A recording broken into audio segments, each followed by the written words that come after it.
The train wheels had been clicking their rhythm for 3 days.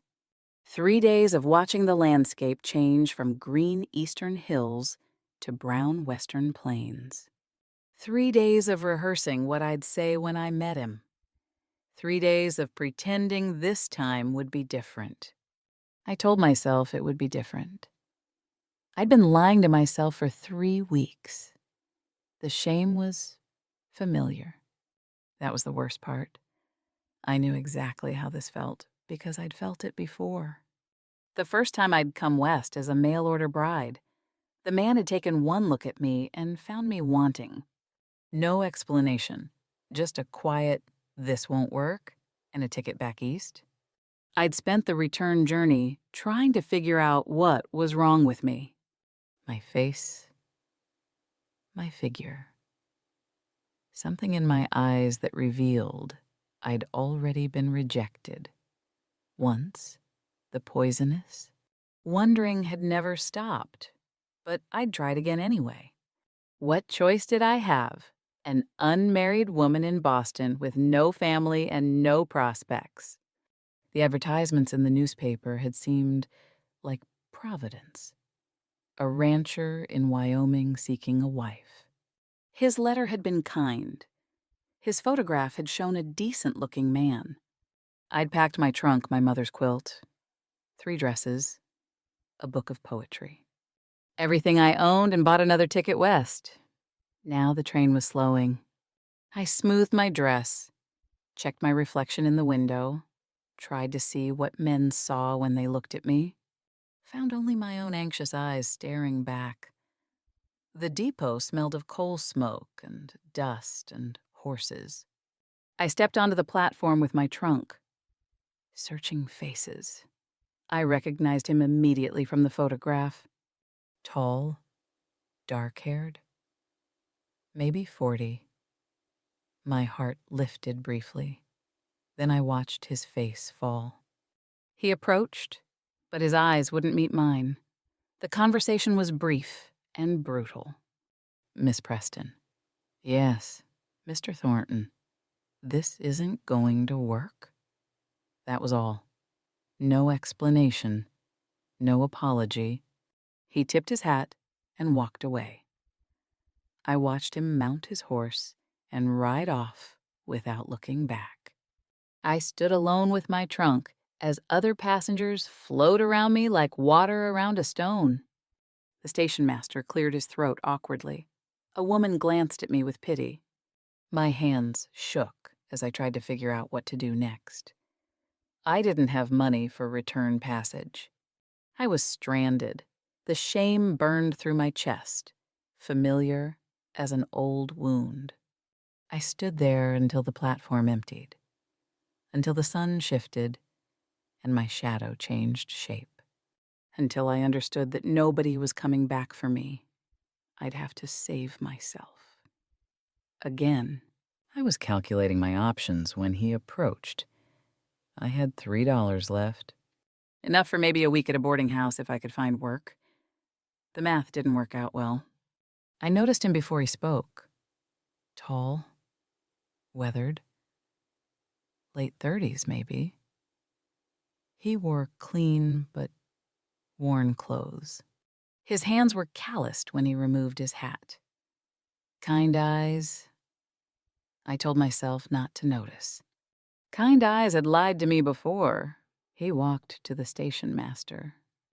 "That's my wife's trunk," he said, nodding toward my belongings. I froze. The station master looked confused. So was I. "I think there's been a mistake," I began. He turned to me with those steady eyes. "James McCready." "Ma'am?"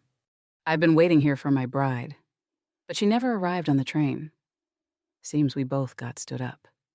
He said it with such gentle humor that something in my chest loosened slightly. Just slightly. "I have a ranch that needs a woman's touch," he continued. "And you need a home. Seems like maybe we could help each other out." I searched his face for deception the way I'd learned to read men, the slight shift of eyes.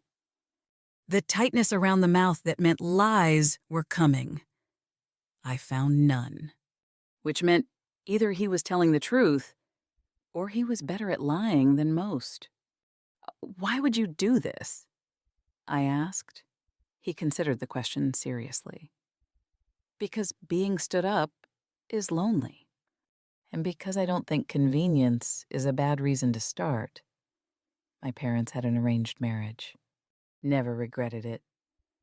Trust was a currency I'd spent down to nothing. I had none left to give. But I also had no other options. What would you expect from me?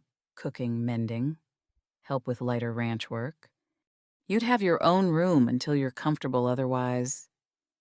No pressure. And if it doesn't work, then we part ways respectfully. No harm done. I studied him. He met my gaze without flinching, without expectation. Just patient waiting. Against every instinct that told me to run. Against every lesson I'd learned about men and promises. I heard myself say, "All right, but this is a business arrangement. Nothing more." He nodded, accepting the boundary without argument. Fair enough. That scared me almost as much as if he'd pushed back. What kind of man respected a woman's walls? He picked up my trunk like it weighs nothing. I noticed his hands again, strong but careful, like he was used to handling things that might break. He loaded the trunk onto his wagon. I climbed up beside him, my heart hammering. This was either the smartest or stupidest decision I'd ever made. The wagon ride was quiet. I broke the silence with practical questions. What exactly would my duties be? House needs a woman's touch. Cooking, cleaning. Garden's been neglected. Chickens need tending. Where would I sleep? Spare room. It was my mother's. She passed 2 years back. What are your expectations beyond the housework? He glanced at me. Honestly, companionship. It gets lonely out here. Someone to talk to over supper. Someone to share the load. His honesty caught me off guard. Most men would have prettied it up. Made promises about love and partnership. He was offering me the truth. And if either of us wants to end the arrangement, 6 months trial. After that, if it's not working, we part ways. I'll make sure you have money to get wherever you want to go. 6 months. I could survive 6 months of anything. All right. I said again. The ranch appeared as we crested a hill. Modest, but well-maintained. I cataloged details, automatically the garden that needed tending, but hadn't been abandoned. The clean windows. The mended fences. Evidence of a man who took care of things. Or evidence of a man who knew how to make a good first impression. I counted fence posts instead of thinking. Counted clouds. Counted my own heartbeats. Numbers were safer than feelings. Inside. The house was spare, but clean. He showed me through each room. The kitchen was organized. The sitting room had a worn but comfortable couch with a quilt draped over the back. His mother's touches were still visible in the curtains. In the preserves lining the pantry shelves. She passed 2 years back, he said quietly when he noticed me looking at a photograph on the mantel. An older woman with kind eyes. I've been managing alone since then, doing my best. The vulnerability in his voice surprised me. Most men wouldn't admit to struggling. We sat at the kitchen table to negotiate terms. I laid them out clearly, needing the control. I need time. I won't be rushed into anything. If either of us decides this isn't working after 6 months, we part ways respectfully. Agreed. I handle the house and garden. You handle the ranch. We share evening meals. That's it. That's fair. One more thing. If you ever... I stopped. Not sure how to phrase it. I won't, he said, understanding what I couldn't say. You have my word. This is exactly what I said it is. Nothing more unless you want it to be. I wanted to believe him. I was terrified of believing him. He showed me to my room. Small, clean, with a window overlooking the mountains. I unpacked slowly, placing each item in the drawers like small commitments I wasn't sure I was ready to make. I hung my dresses in the wardrobe and felt like I was storing myself away, too. Putting myself on a shelf until I figured out if this was sanctuary or another trap. He made us supper basic but edible, beans and cornbread. We ate in awkward silence. I caught him stealing glances, not with hunger but with careful assessment, like he was trying to figure out who I was before bed. We agreed on a daily schedule. He'd handle the heavy ranch work. I'd manage the house, garden, and cooking. We'd share evening meals, church on Sundays if I was willing. One more thing, he said as I headed to my room. What's your name? I realized I never asked. Clara. I told him. Clara. He repeated it carefully, like he was committing it to memory. It's a good name. I lay awake that night in my new room, listening to the unfamiliar sounds of the ranch. An owl called. The house settled. In the room next door, I heard him moving quietly, preparing for bed. A stranger. My husband on paper. Nothing more. I told myself I could do this for 6 months. Told myself it was just survival. But survival of what? And toward what? The first week passed in careful politeness.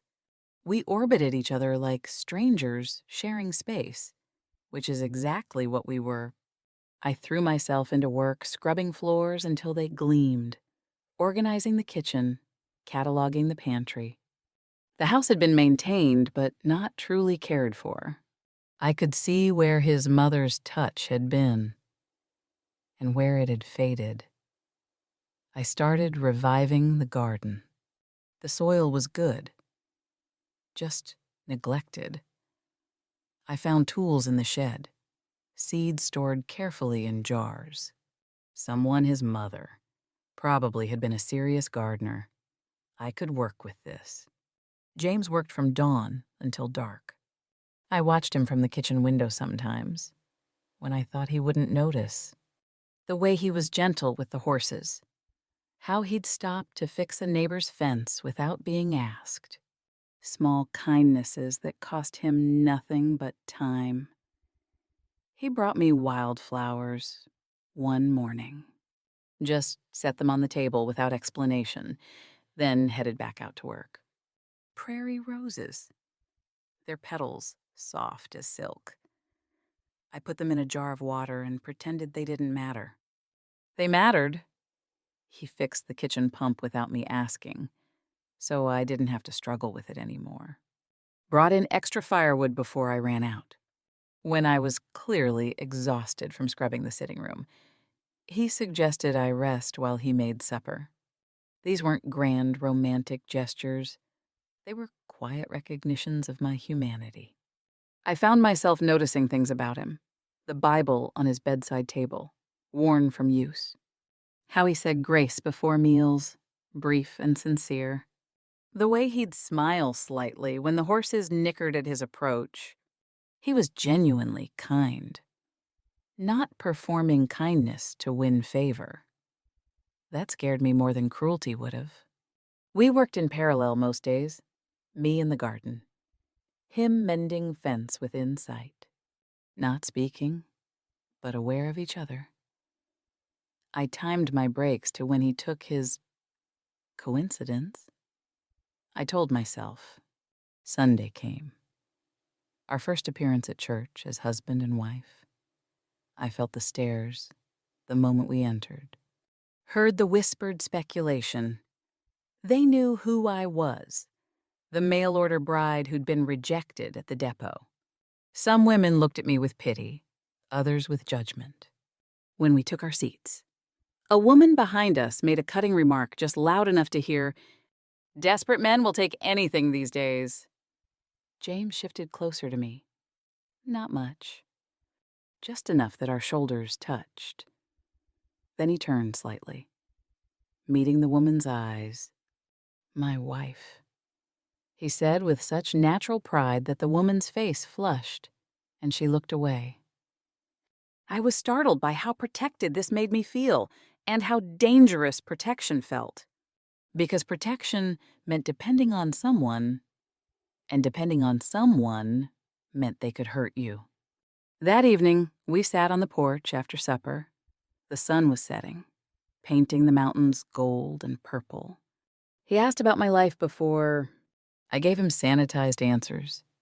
Boston, my mother's death, looking for a fresh start. He didn't push, just listened. Then, carefully, the man at the depot wasn't the first. Was he? I went still. How did you know the way you looked when he rode off? That wasn't shock.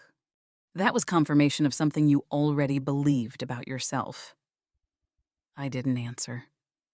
Couldn't. Figured you'd tell me when you were ready, he said. But I want you to know, I don't care what happened before. All I care about is who you are now. Something shifted in my chest. I wasn't ready to trust it yet, but I couldn't deny it was there. I wondered when I'd started counting his footsteps, when his silence became familiar instead of awkward, when I began to miss it when he was gone. The coffee was bitter the way I'd learned to make it after my mother passed. I'd forgotten sugar existed, forgotten sweetness was possible. But I noticed he took his with 2 spoons of sugar, and I found myself thinking about sweetness again. 3 weeks passed. I measured time differently now, not in days survived, but in small moments accumulated. His laugh when I burned dinner. My surprise when I laughed, too.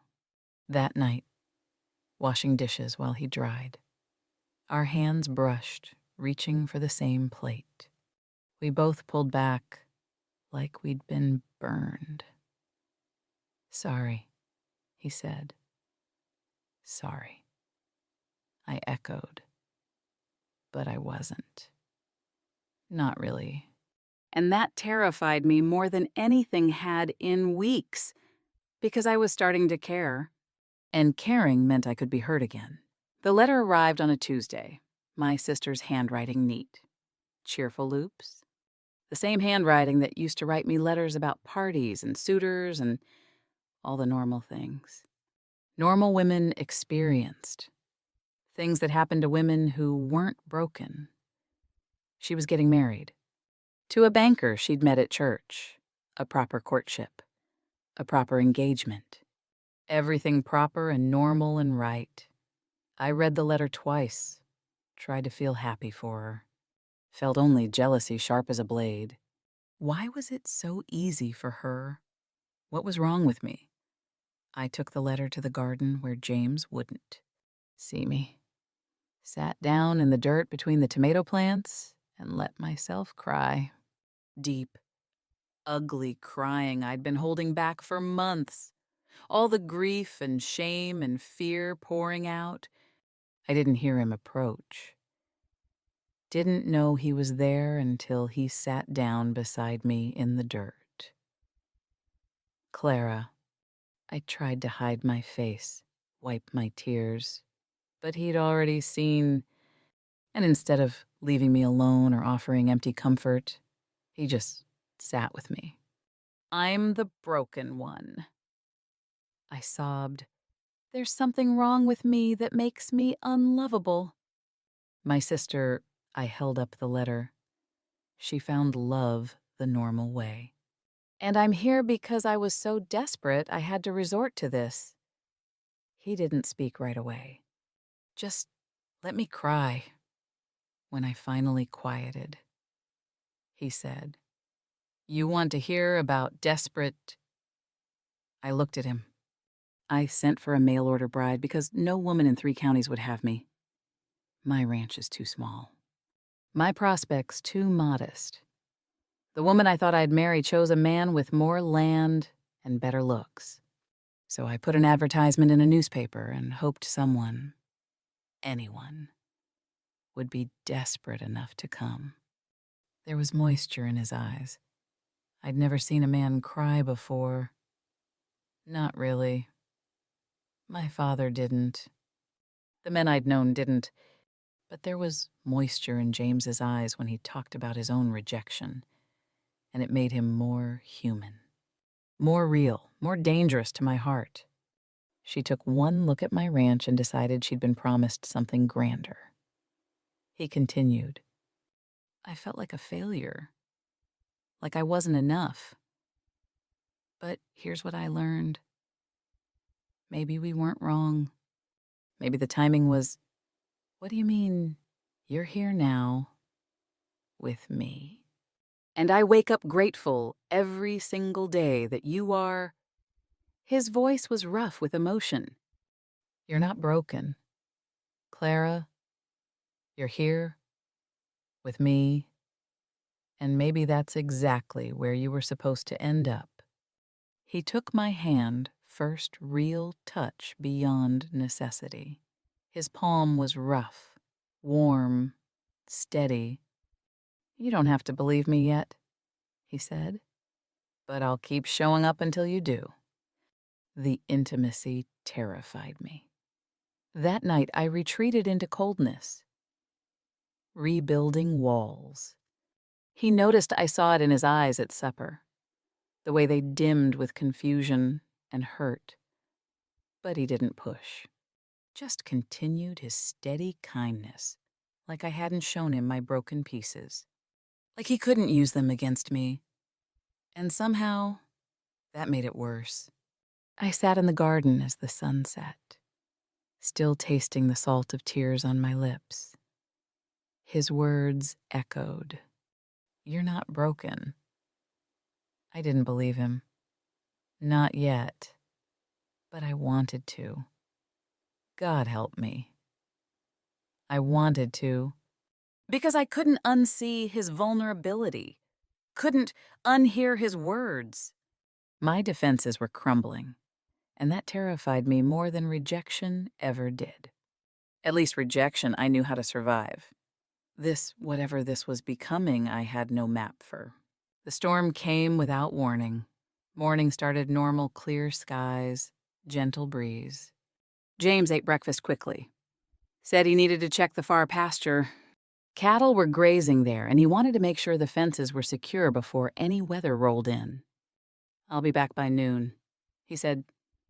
I watched him ride out, then turned to my work. Washing, mending, bread to bake, but the sky changed. By mid-morning, dark clouds were massing on the horizon. Wind picked up, carrying the smell of snow. Too early for snow, way too early. Noon came and went. 1 o'clock, 2. The storm hit at 3, not just snow, but a full blizzard. Wind howling, snow coming sideways, visibility gone in minutes. And James wasn't home. I tried to distract myself with chores. Told myself he'd found shelter, that he knew this land better than I did. But the storm kept growing worse, and my fear kept growing sharper. I told myself I was just worried about practical things. Who would run the ranch if something happened? Where would I go? But I knew I was lying to myself. I was terrified of losing him. Specifically, James. Not the man or my arrangement. Him. By 4 o'clock, I couldn't stand it anymore. I stood at the door, staring into the storm. Every instinct for self-preservation said, stay inside. This was exactly what I was afraid of, caring enough that loss would destroy me. I could protect myself now.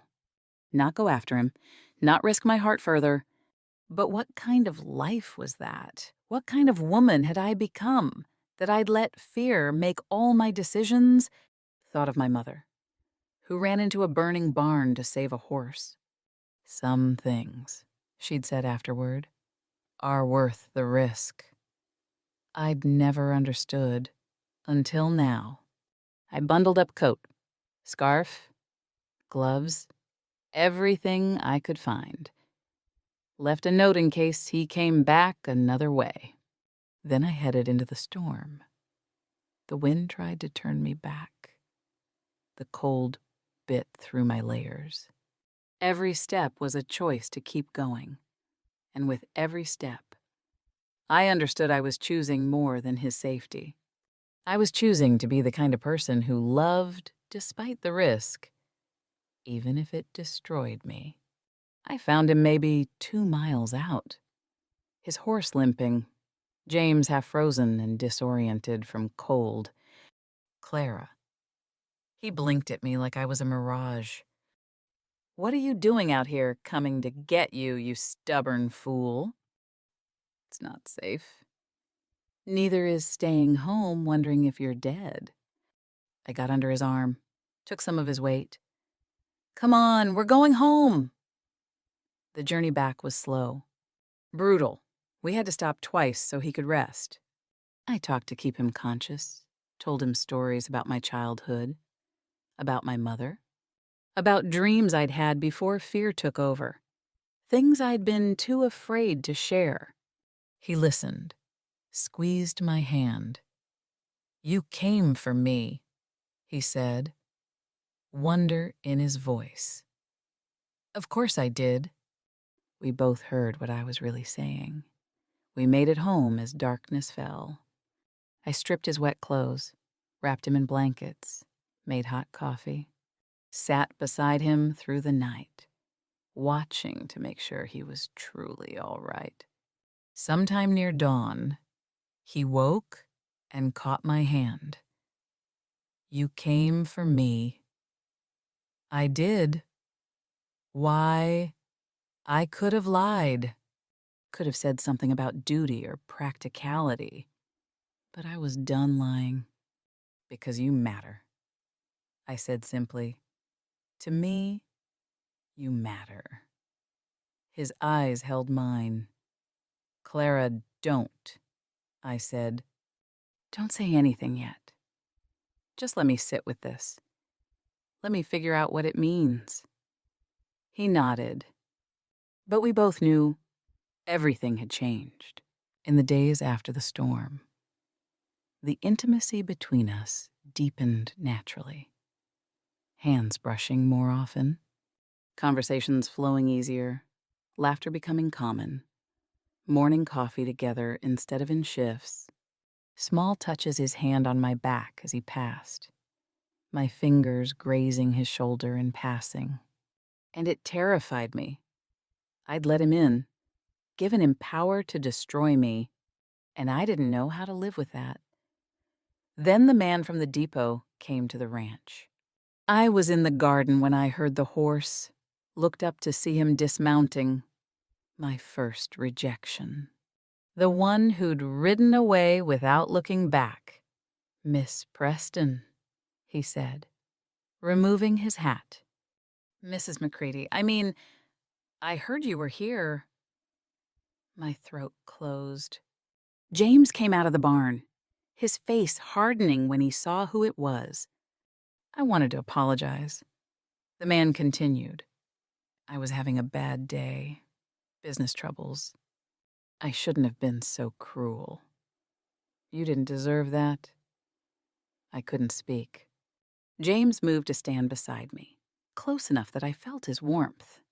Apology noted, James said. You can go now. After he left, I went to my room, closed the door, stared at my trunk in the corner. Seeing that man brought everything back. The shame, the inadequacy, the fear that I was fundamentally unlovable. James would eventually see what that man saw. Whatever fundamental flaw made me someone people didn't want to keep. Better to leave now, on my terms, than wait to be rejected again. I opened my trunk, started folding my dresses, placing them inside. Each item was a retreat from the life we'd been building. James found me. I didn't hear him come in. Didn't know he was there until he spoke. "You're leaving." Not a question. The pain in his voice almost broke my resolve. "It's better this way," I said, not looking at him. "Before you realize you made a mistake." "The only mistake would be letting you leave without fighting for you." I turned to look at him. He stood in the doorway, and for the first time, I saw him truly angry. Not at me, at the situation, at what fear was making me do. "I know you're scared," he said. "I'm scared too. But running doesn't make you safe, Clara. It just makes you alone. And I'd rather be scared with you than safe alone. What if I'm always going to be someone's second choice? Then let me be yours." He stepped into the room. "Because you weren't my first choice either.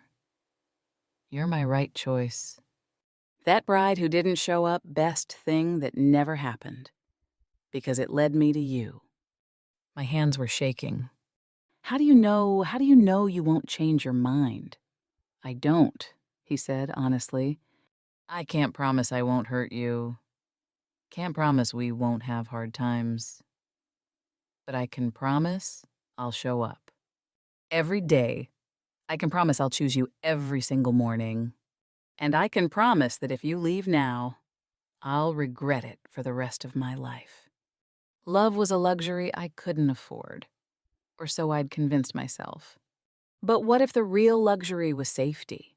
What if the truly brave thing was risking heartbreak for the possibility of happiness? "What if I'm not enough?" I whispered. "Then I'll spend every day proving you're more than enough." "But Clara," his voice broke, "you have to choose this. Choose me.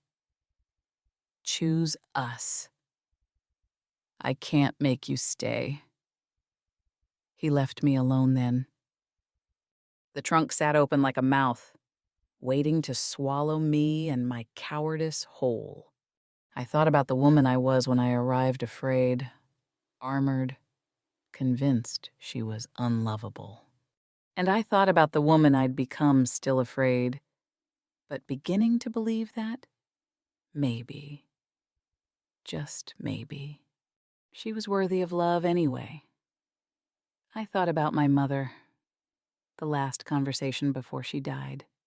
Being brave isn't the absence of fear.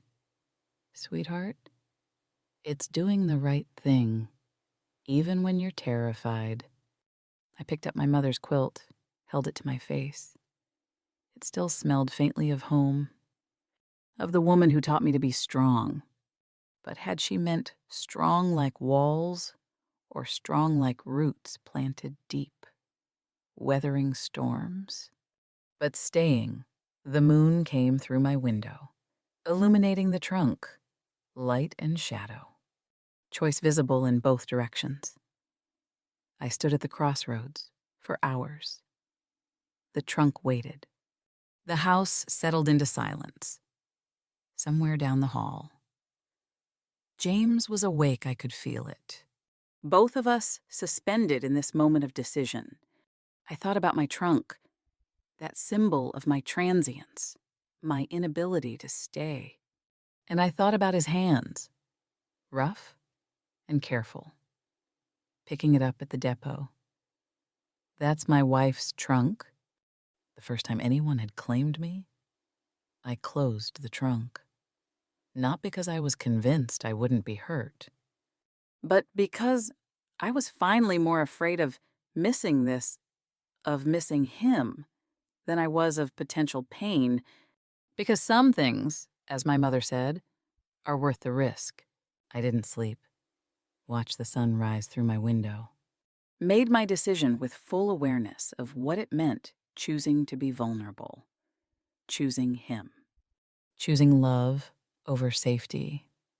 I got dressed, left my trunk closed, walked through the quiet house to the barn. He was feeding the horses, moving slowly like he hadn't slept either. When he saw me, he went still. Hope and fear warred on his face. He didn't know which way this would go. "I'm staying," I said. He turned fully to face me, waiting. "Not because I have nowhere else to go." I continued. "I could find work in town, could go back east. My sister would take me in. But I'm staying, because I choose this. I choose you." Each step toward him was a choice. To be brave. To be vulnerable.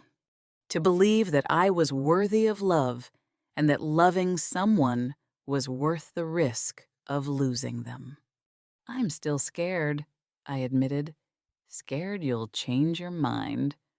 Scared I'll wake up and this will have been a dream. Scared I'm not enough.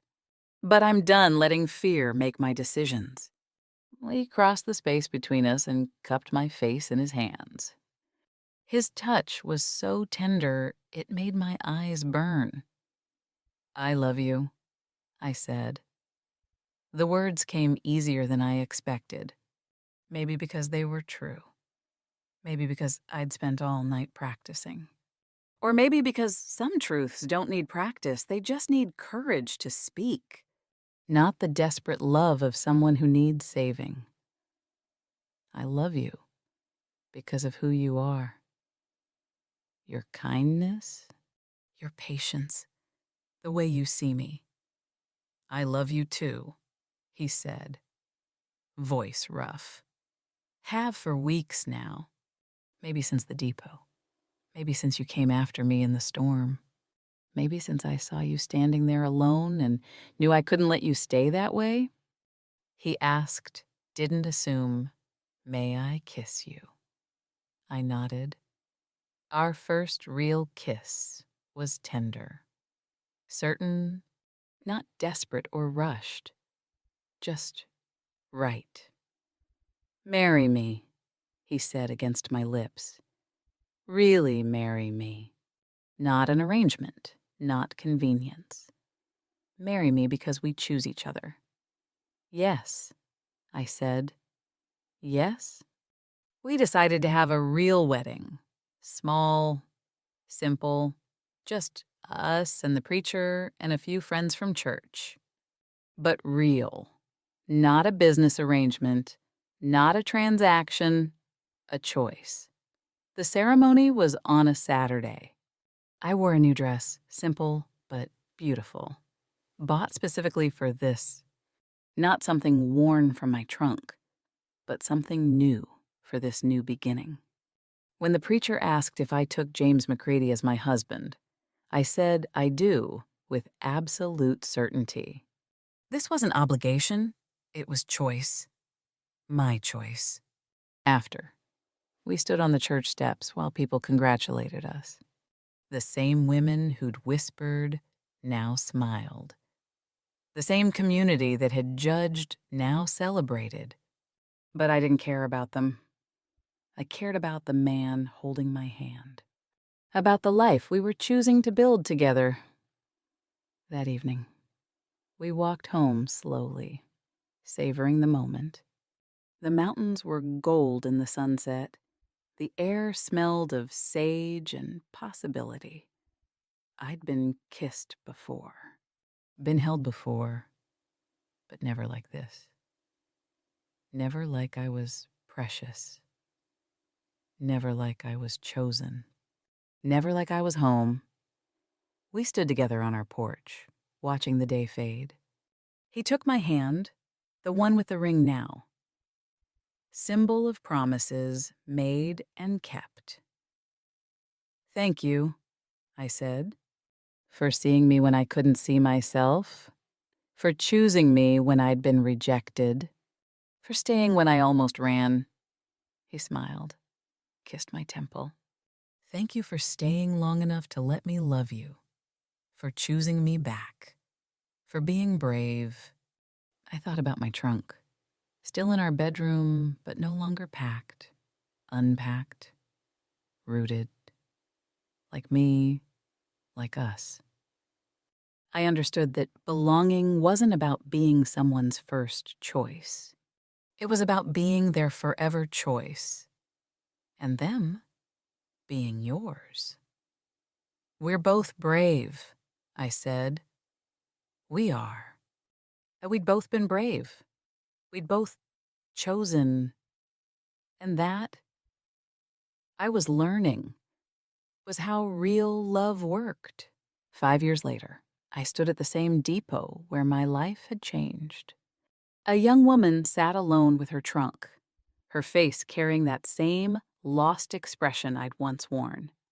I recognized it immediately.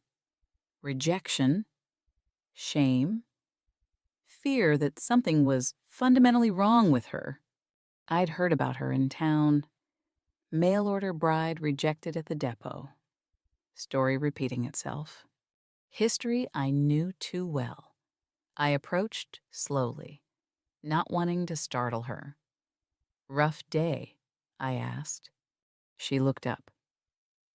Eyes red, nodded. I sat down beside her on the bench. I was you once. 5 years ago, almost exactly.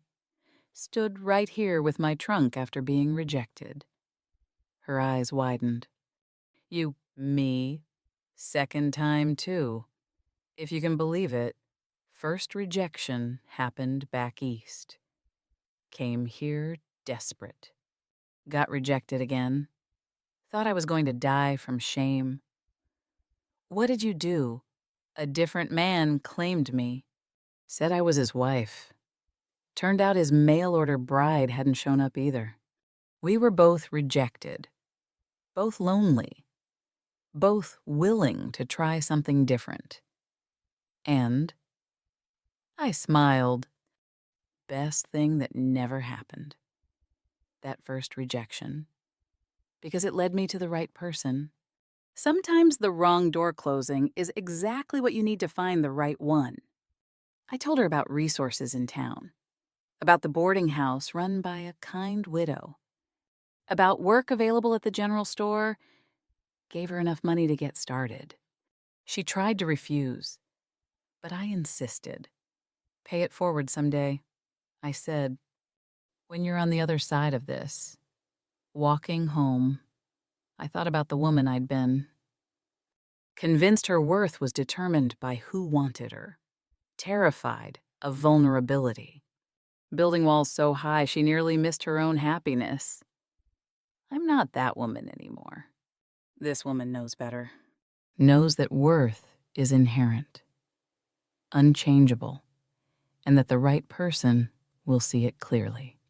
More than that, this woman knows she's worthy even if no one sees it. Our ranch had grown in 5 years. The garden flourished. We'd expanded the herd, built a new barn. But the biggest growth was internal to people learning to love, to trust, to build a life from the raw materials of second chances. That evening, I told James about the woman at the depot. Maybe we should invite her to supper sometime, he suggested, if she's still in town. I was thinking the same thing. We sat on our porch, our usual spot, the mountains in the distance, eternal and steady. He took my hand, calloused fitting against calloused. Two people shaped by work and life and love. Do you ever wonder what would have happened if he hadn't ridden away? James asked. No, I said truthfully, because then I wouldn't have you, and I can't imagine that. Even knowing how hard it was, how scared you were, especially because of that. Because we chose each other knowing the risks. Because we built this instead of stumbling into it.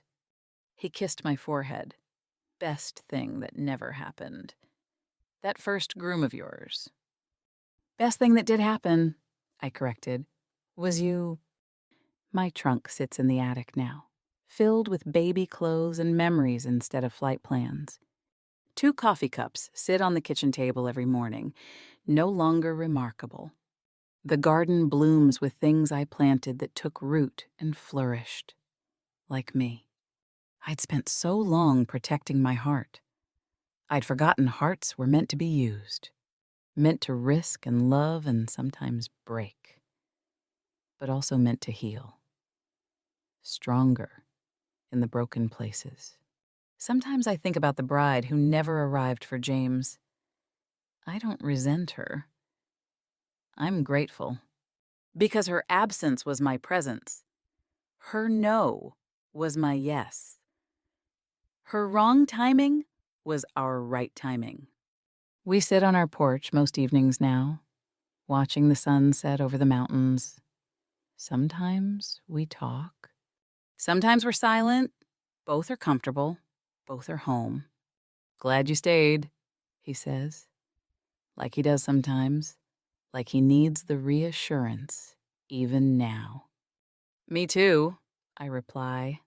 And I mean it with every fiber of my being. Because sometimes the wrong door closing is exactly what you need to find the right one.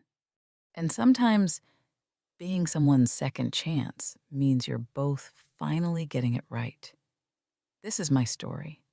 It didn't start the way I planned, but it ended up exactly where I needed to be. Home.